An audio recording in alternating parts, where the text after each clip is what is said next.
রাধা রাধা বন্ধুরা, আশা করি তোমরা সবাই ভালো আছো। আমিও খুব ভালো আছি। অনন্যা আর প্রিয়াঙ্কার ভিডিওতে তোমাদের অনেক অনেক স্বাগত। সকাল সকাল আমরা বেরিয়ে পড়েছি ট্যাক্সিতে করে, বুঝতেই পারছো কোথাও যাচ্ছি।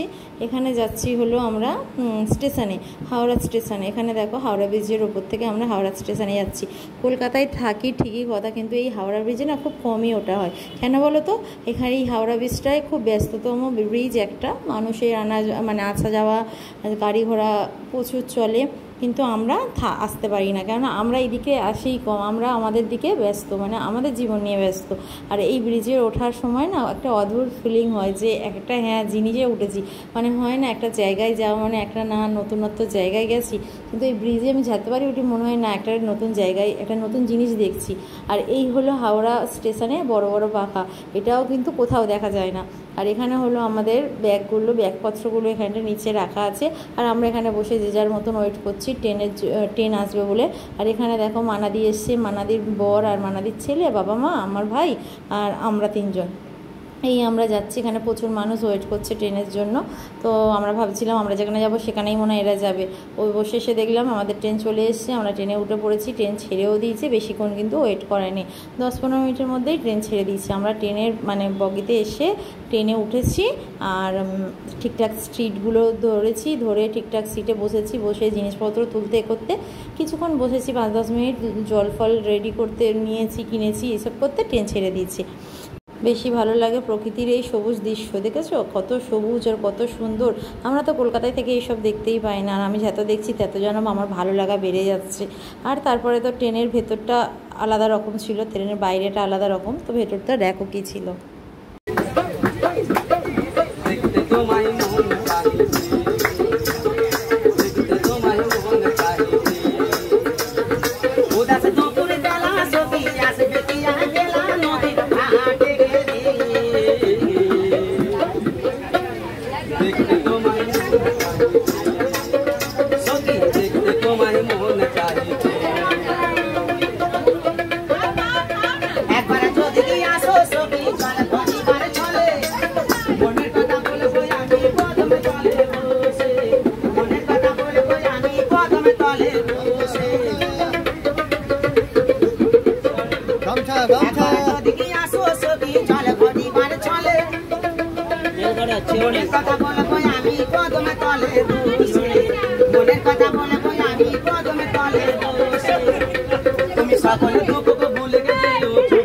বুঝতেই পারছো ট্রেনের ভেতরটা আলাদা পরিবেশ তৈরি হয়েছিল, একটা ট্রেনের বাইরেটা আলাদা পরিবেশ। আমরা কিন্তু খুব মজা আনন্দ করেই সবাই মিলে দেখো ইয়ার্কি ঠাট্টা করেই আমাদের ভালোই কেটেছে বেশ ট্রেনের ভেতরটা। আর এখানে দেখো পিকু খুব বদমাইশি করছে, খুব ছটপটে বাচ্চা, ও খুব ছটপট করছে। আর পেছনে দেখো উনি গান করছে, ওনার গানটা পুরোটা নিতে পারিনি কেন জানো, ট্রেনের ভেতরে তো আরও অনেক লোক আছে, তারা চেল্লাচ্ছে, তারপর অনেকে আসছে, তারা আরও জিনিস বিক্রি করছে, তারা সেগুলো বেচছে। এইসব নিয়ে আমি আর ভেতরটা নিতে পারিনি, আর সব পুরো গানটা নিতে পারিনি। তো আরেকজন গান গাইছিল, চলো সেটা তোমাদের একটু শোনায়।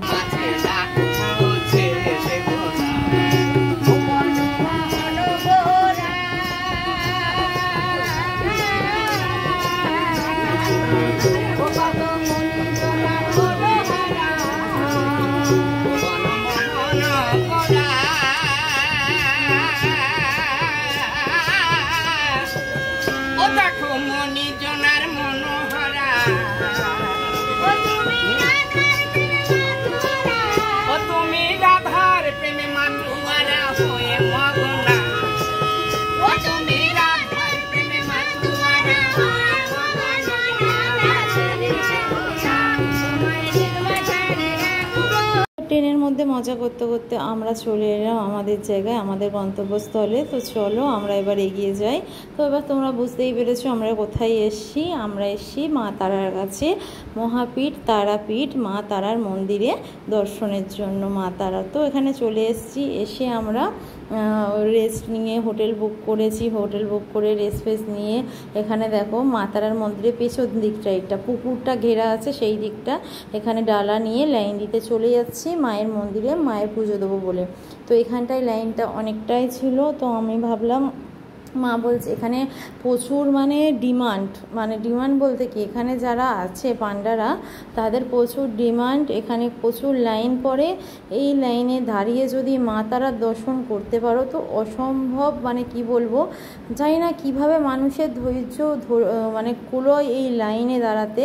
প্রচুর লাইন তোমরা দেখতে পাচ্ছ, গিজগিজ করছে লোক এ মাথা থেকে সে মাথা, মন্দির কিন্তু সেই মাথায়, আর এই অবধি লাইন। আমি তো বুঝতে পারছি না মানুষ কিভাবে এই লাইনে কষ্ট করে দাঁড়ায়। তো তা অবশেষে আমরাও যখন দাঁড়িয়েছি তখন আমরা ভাবছি যে না, কিভাবে মানুষ দাঁড়ায়। এখানে সমস্ত বসার সিট করে দিয়েছে, প্রচুর মানুষ বসে বসেই লাইন দিতে পারবে, দাঁড়িয়েতে কোনো কষ্ট হবে না। কিন্তু হ্যাঁ, একটা ধৈর্য তো থাকে না। দেখো কতটা লাইন, সে মাথা থেকে লাইনটা এখানে এসছে।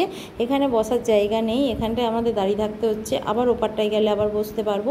এখানে সিঁড়িতেই মানুষ বসে পড়ছে, প্রচুর ভিড়, প্রচুর লাইন, ছোট ছোট বাচ্চা, বয়স্ক মানুষ, সমস্ত মানুষ দাঁড়িয়ে আছে। তো আমরা কেন পারবো না? তো এই ভেবে মনের জোর সত্যি সবাই দিয়ে আসছে। আমার মেয়ে শুয়ে পড়েছে, ভালো লাগছে না। এখানে দেখো মায়ের মন্দির, মায়ের ব্যাপারে সব কিছু বলছে, মা কীভাবে প্রতিষ্ঠিত হয়েছে টিভির ক্যামেরাতে। মানুষ এটা লাইন দিয়েছে এটা দেখতে দেখতে। আর এখানে লাইনে প্রচুর দেখো ভিড় হয়ে যাচ্ছে। আমরা 3 ঘন্টা অলরেডি লাইন দিয়ে দিয়েছি। লাইনের ভিড় দেখো বাড়তে থাকছে, লাইন যেন সরছে না, ঘন্টার পর ঘন্টা দাঁড়িয়ে আছি। এখানে জানি না কি নিয়ম, এখানে টাকা দিয়ে মানুষকে এতভাবে ঢোকাচ্ছে ভেতরে, তারা টাকা দিচ্ছে, বেশি টাকা দিচ্ছে, তারা আগে ঢুকে যাবে, এরকম ব্যাপার। আর এখানে রাতে প্রায় 9টা বেজে গেছে। এখানে দেখো মন্দির ফাঁকা, কোথায় হোমযজ্ঞ হচ্ছে। এই যজ্ঞগুলো যারা করায়, এই কারণে করে জানি না। দেখো সব রকম হোমযজ্ঞের সামগ্রী, এখানে হোমযজ্ঞ হবে সেইগুলোর প্রস্তুতি চলছে। এটা নাট মন্দিরের পাশে, ওখানটায় যেখানটা বলি হয় তার পাশে আসেই দেখো মা তারার মন্দির। এতটুকুনি আমাদের এখনও লাইন দিতে হবে, আমরা প্রায় কাছে চলে এসেছি। এখানে দেখো সমস্ত যজ্ঞ শুরু হচ্ছে, আমাদের লাইন আর বেশি দূরে নেই। এই দেখো এইটুখানি বাকি আছে, এখানে দেখো লাইনে আমরা দাঁড়িয়ে আছি। তো জানি না কি হবে। ক ঘন্টা লাইন দিয়েছি না?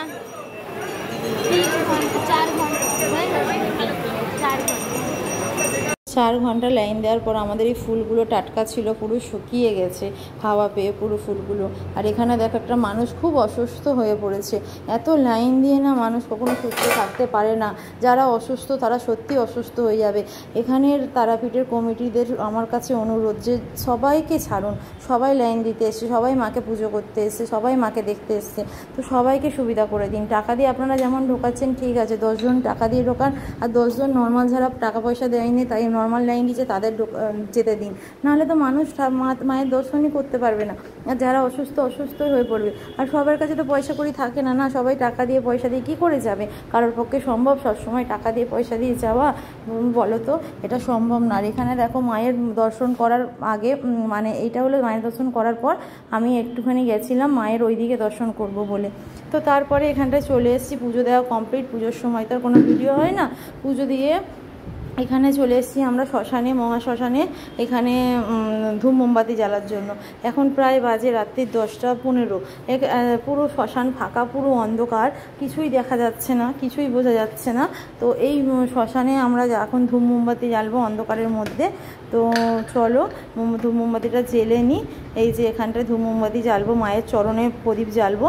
তারপরে আমরা চলে যাচ্ছিলাম বাড়ির দিকে। আর দোকানপাট বন্ধ প্রায়, বাড়ির দিকে না, হোটেলের দিকে, সরি, দোকানপাট বন্ধ প্রায়। আর এখানে গোপীসোনাদের সুন্দর সুন্দর মূর্তি দেখে আমি একটু ভিডিও করে নিলাম। তো অনেক রাত হয়েছে, চলো ভিডিওটা এখানেই শেষ করলাম। আর ভালো লাগলো না, ভালো লাগলে অবশ্যই লাইক কমেন্ট শেয়ার করবে। দেখা হচ্ছে নতুন একটা ভিডিওর সাথে। আর কালকের কী করছি না করছি সেটা দেখার জন্য আমার চ্যানেলটা সাবস্ক্রাইব করে নেবে। তো চলো টাটা, কালকেও তারাপীঠের ভিডিও আনবো।